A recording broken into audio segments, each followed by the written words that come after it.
இந்த வண்டி discover 125 customer complaint என்னன்னா வண்டி ஸ்டார்ட் ஆகலை, பேட்ரி போயிடுச்சுன்னு சொன்னார். இந்த வண்டி பேட்ரி இல்லைனாலும் கிக்கரில் ஸ்டார்ட் ஆகும். கிக்கர் அடித்து பார்த்தப்போ ஸ்பார்க்கே வரல. செக் பண்ணி பார்த்தப்போ ஃபியூஸ் கட்டாக இருந்தது. எத்தனை வாட்டி ஃபியூஸ் போட்டாலும் கட் ஆகிட்டே இருந்தது. லைன் எல்லாம் செக் பண்ணிட்டேன், எல்லாம் ஓகே தான்.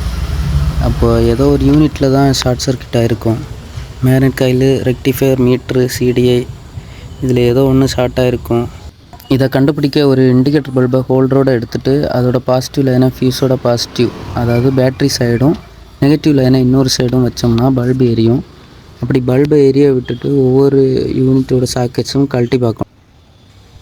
எதை கழட்டும் போது பல்பு ஆஃப் ஆகுதோ அதில் தான் ப்ராப்ளம். ஃபஸ்ட்டு மேக்னெட் காயிலோட லைனை கழட்டி பார்ப்போம்.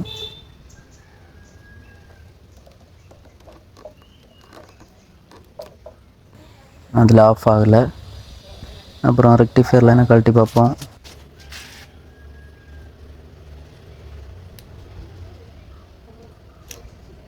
அதுலேயும் ஆஃப் ஆகலை.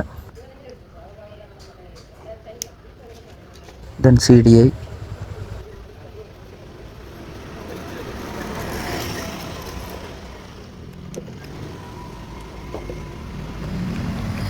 சிடியில் ஒரு லைனை கழட்டும்போது ஒன்றும் ஆகலை, ரெண்டாவது லைனை கழட்டும்போது ஆஃப் ஆச்சு.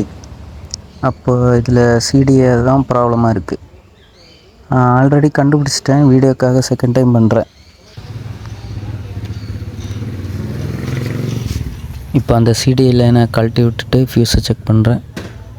ஃபியூஸ் எதுவுமே ஆகலை. அப்போ கன்ஃபார்ம் ஆயிடுச்சு. கஸ்டமர்கிட்ட இன்ஃபார்ம் பண்ணிட்டேன். ஒரு செகண்ட்ஸில் ஒரு சிடியை வாங்கிட்டு வந்தார். போட்டப்போ வண்டி ஸ்டார்ட் ஆகிடுச்சு. அப்புறம் ஃபியூஸும் போகலை. Problem solved.